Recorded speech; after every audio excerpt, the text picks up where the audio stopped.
When my wife, Claire, first told me she needed to stay with her ex for 20 days, to help him heal, I laughed, thinking it was some kind of bad joke. But her expression was deadly serious. She explained that her ex, David, had gone through a major surgery, and since he lived alone, she felt morally obligated to take care of him. I wanted to trust her. After all, we'd been married for 11 years, and our daughter Emily was old enough to notice tension between us. Claire promised me it was nothing romantic, just compassion for someone from her past. Still, I couldn't shake the pit in my stomach.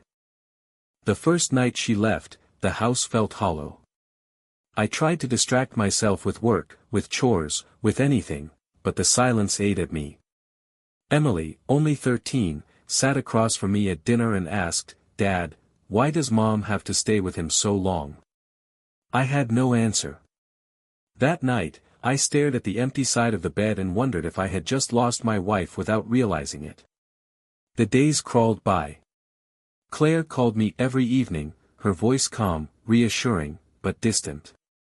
She always said the same things: "David needs help with meals," or "I'll be home soon, don't worry." But soon started to feel like never. Emily, on the other hand, grew restless. One evening, as we sat together on the couch, she blurted out, "Dad, maybe Mom is right. Maybe she really does need to be there for him." Her words hit me harder than I expected. I thought my daughter would naturally side with me, would sense the wrongness of her mother's absence. But instead, she seemed to be defending Claire. "Emily," I said carefully, "your mom made a choice. But sometimes choices hurt the people we love the most." She frowned, hugging her knees. "But what if she's just being kind? Isn't that what you always taught me, that kindness matters?" I didn't know how to answer.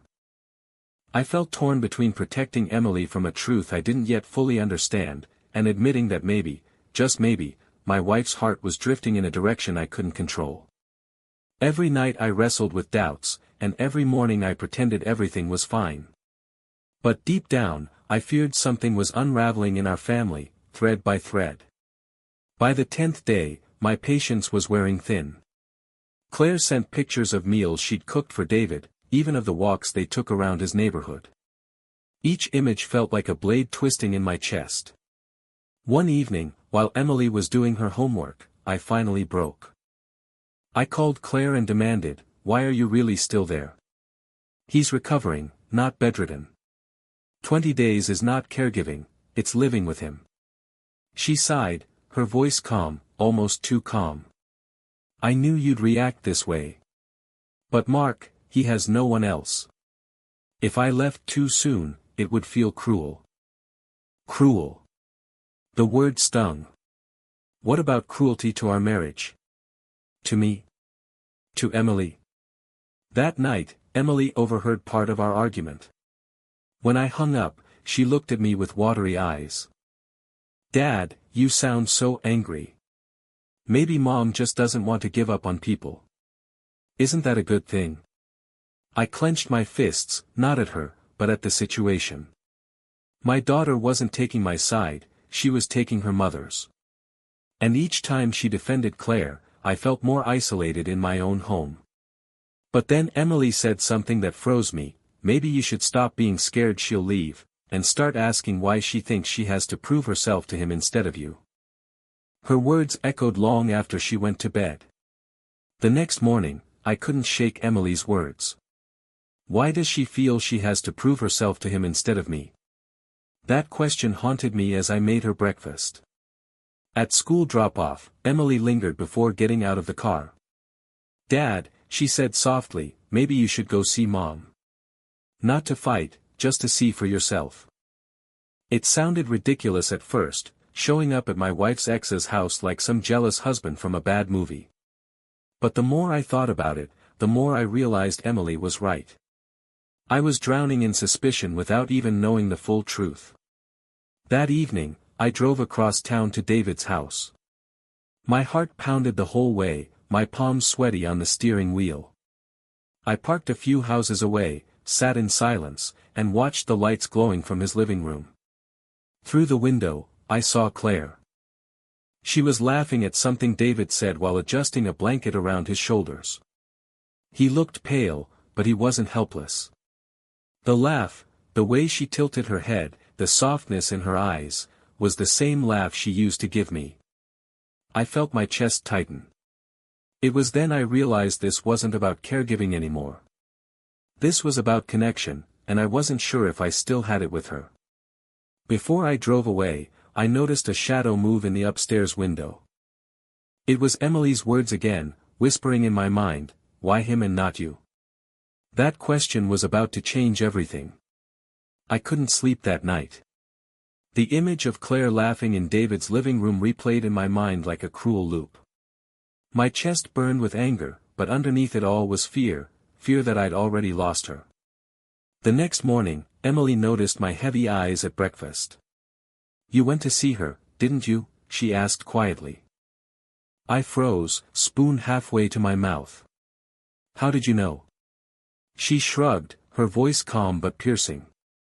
"Because you look like someone who saw something he didn't want to see." I didn't answer, but she continued, "Dad, maybe you're looking at it wrong. Mom isn't trying to replace you. She's trying to fix something in herself. Maybe, she feels guilty about him." "Guilty?" I repeated. Emily nodded. "You've always told me, when people can't let go of the past, it's because they think they owe it something." Her words hit me like a thunderclap. Claire wasn't just caring for David, she was atoning for something, some piece of their history I hadn't fully understood. That evening, I called Claire again. My voice shook, not with anger this time, but with raw honesty. "Claire, if this is about guilt, about trying to make up for the past, then where does that leave us? Where does that leave me?" For the first time, her voice faltered. "Mark. I don't know." Those 3 words shattered me more than anything else. After Claire's trembling words, "I don't know," I sat in silence, gripping the phone so hard my knuckles turned white. For 11 years, I thought I knew everything about my wife. Now I wasn't sure I knew her at all. The next few days were a blur. I went through the motions, work, dinner, helping Emily with homework, but my mind kept circling back to Claire. One night, while I was folding laundry, Emily came into the room. She sat on the edge of the bed, her eyes searching mine. "Dad, maybe you should stop asking what Mom feels for him, and ask what you mean to her." Her words unsettled me. It wasn't just that she was siding with her mother, it was that she was forcing me to confront something deeper. So the next call, I didn't demand explanations. I asked instead, "Claire, do I still matter to you? Not as Emily's father. Not as your husband on paper. But as me?" There was a long pause. I could hear her breathing, soft and uneven. Finally, she whispered, "Mark, you've always mattered. But I think somewhere along the way, I forgot how to show it." My chest tightened. Those weren't words of betrayal, they were words of a woman who was lost. And for the first time, instead of anger, I felt something else, the faint spark of hope. The following weekend, I decided I couldn't keep waiting in silence. I drove back to David's house, not to spy this time, but to talk. When Claire opened the door and saw me standing there, her eyes widened. "Mark? What are you doing here?" I swallowed hard. "I'm here to see you. Not to fight. Just, to talk." She hesitated, then stepped outside, closing the door gently behind her. For a moment, we just stood there in the cool evening air, neither of us knowing how to begin. Finally, I said, "Claire, I'm not blind. I see how much of yourself you've poured into taking care of him.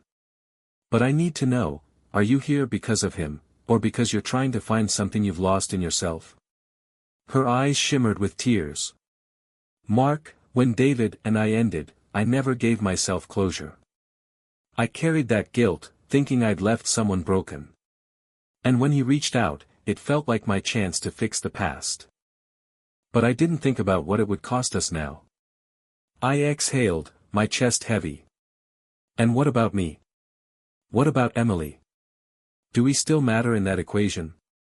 Claire reached out, her hand trembling as it brushed mine. You matter more than anyone. But I've been so caught up trying to heal old wounds, I forgot the ones I was creating in the present. For the first time in weeks, I saw it, the truth in her eyes. Not betrayal. Not indifference. Just a woman torn between guilt and love.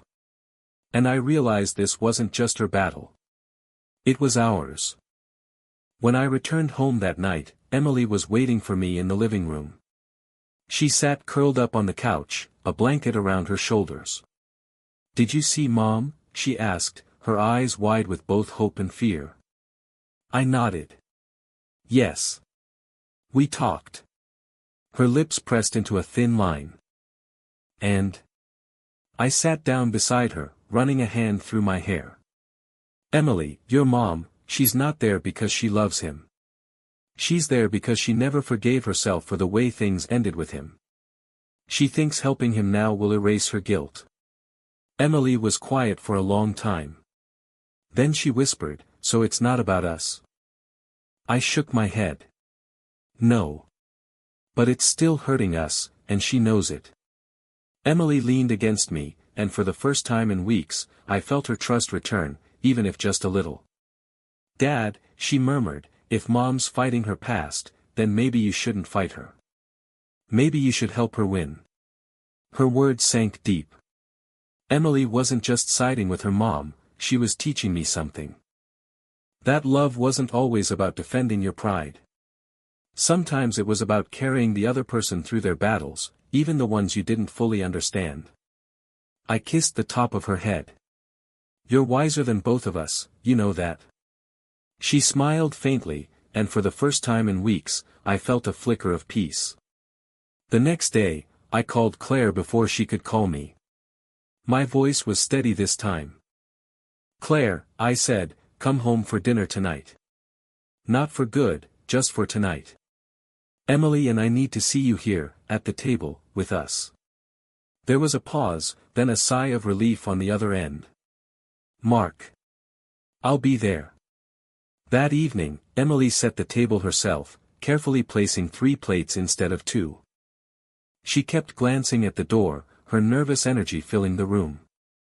When Claire finally walked in, Emily rushed to hug her. For a moment, it felt like nothing had ever been broken. But as we ate, the silence was heavy. Finally, I broke it. Claire, we can't keep living like this, half here, half there. You're my wife, Emily's mother. If you need closure with David, I understand. But you can't sacrifice our family for it. Claire lowered her fork, her eyes moist.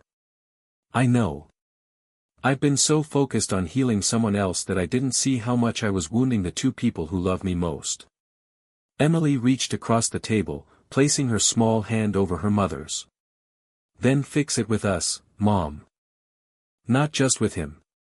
The room fell silent. Claire squeezed Emily's hand, then looked at me with a gaze that held both regret and determination. Mark, she said softly, if you'll let me. I want to start fixing us. And for the first time in 20 days, I felt hope was more than just a spark, it was a fire waiting to grow. That night, after Emily went to bed, Claire and I sat together in the quiet living room. It felt strange, like being close to someone you loved but hadn't touched in years. I finally asked the question that had been choking me for weeks. Claire, if you cared so much about his healing, what about ours? Do we still have something worth saving? She looked at me, her eyes red but steady. Mark, I never stopped loving you. But when David reached out, it was like an old wound reopened, and I thought if I didn't help him, I'd always carry that guilt. I didn't realize I was risking the very thing I treasure most, our family. Her voice cracked, and for the first time, I saw her not as the woman who left for 20 days, but as the woman who was lost in her own mistakes. I reached out, taking her hand. Claire, I can't pretend these 20 days didn't hurt me. They did. But love isn't about pretending nothing happened, it's about choosing to move forward anyway.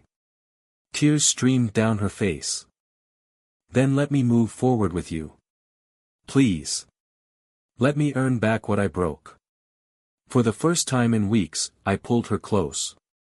And though my heart was still bruised, I realized something important. Forgiveness didn't erase the pain, but it gave us the chance to write a new chapter. And maybe, just maybe, that was enough. The next morning felt different. Claire was still there when Emily woke up, and the way Emily's face lit up reminded me of the little girl who used to run into our bedroom every Saturday morning just to cuddle between us. At breakfast, Emily couldn't stop smiling. "It feels normal again," she said, her voice soft but hopeful. Claire looked at me, then at Emily. "I don't want to leave you two again. I've been thinking, maybe it's time to end this caretaking with David. He's doing better now, and I've done what I could. But I've realized what I almost lost." Hearing those words was like taking a breath after being underwater too long. Still, I didn't want to push. "Are you sure?" I asked carefully. Claire nodded. "Yes. If I keep staying there, it's not about him anymore, it's about me running from my own guilt. And I'm done running." Emily's eyes welled up, and she whispered, "Mom, thank you." For the first time in weeks, I felt like the three of us were sitting at the same table, not just physically, but emotionally. Something fragile had been broken, but maybe, with care, it could be rebuilt stronger than before. Still, I knew the hardest part wasn't over. Trust takes time to repair. But now, at least, we were facing it together. That afternoon, Claire made the call to David while I sat quietly nearby. I could only hear her side of the conversation, but the words were clear enough. "David, you're stronger now. You don't need me here anymore.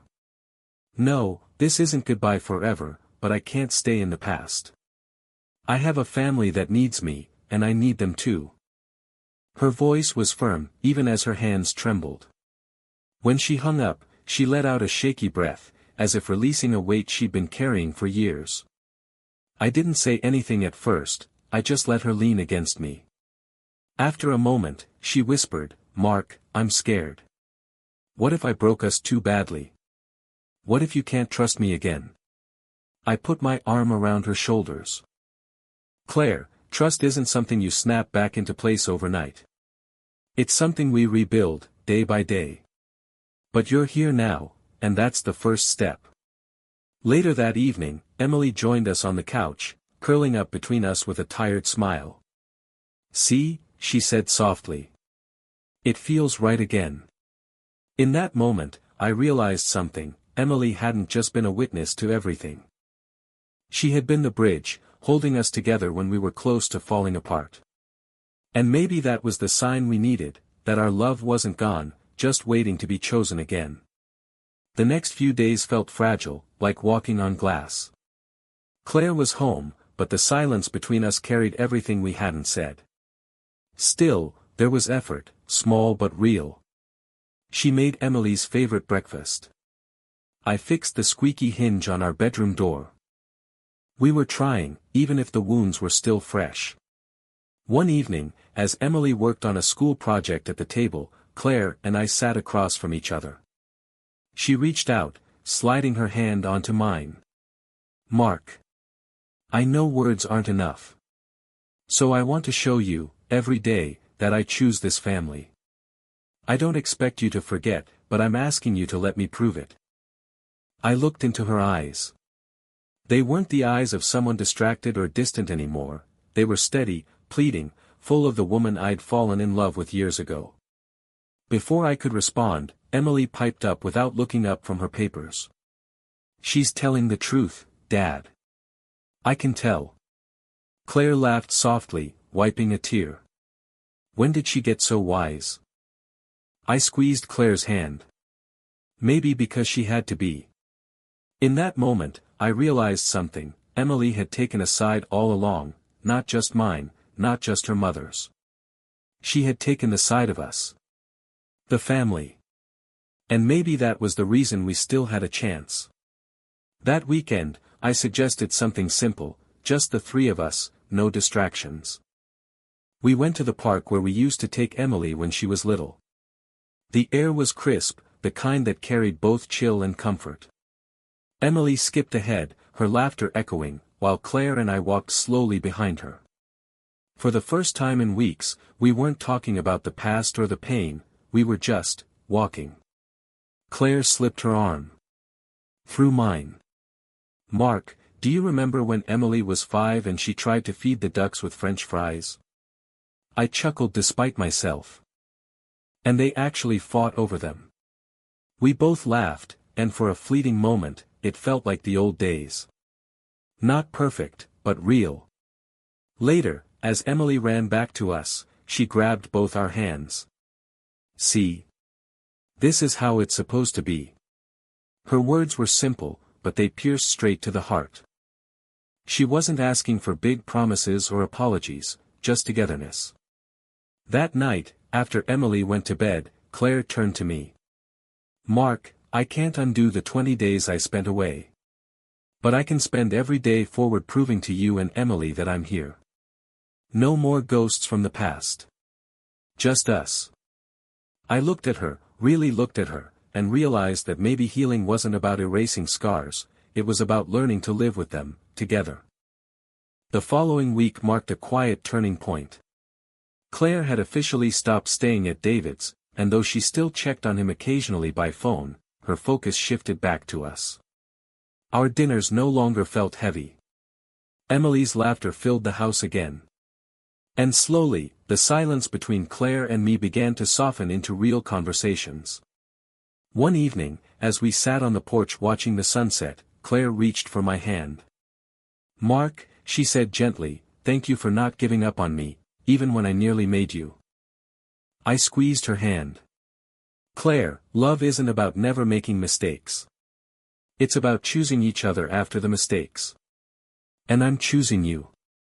She leaned her head against my shoulder, and for the first time in weeks, I felt peace instead of suspicion. Inside, Emily peeked out the window and grinned at us, then whispered to herself, "Finally."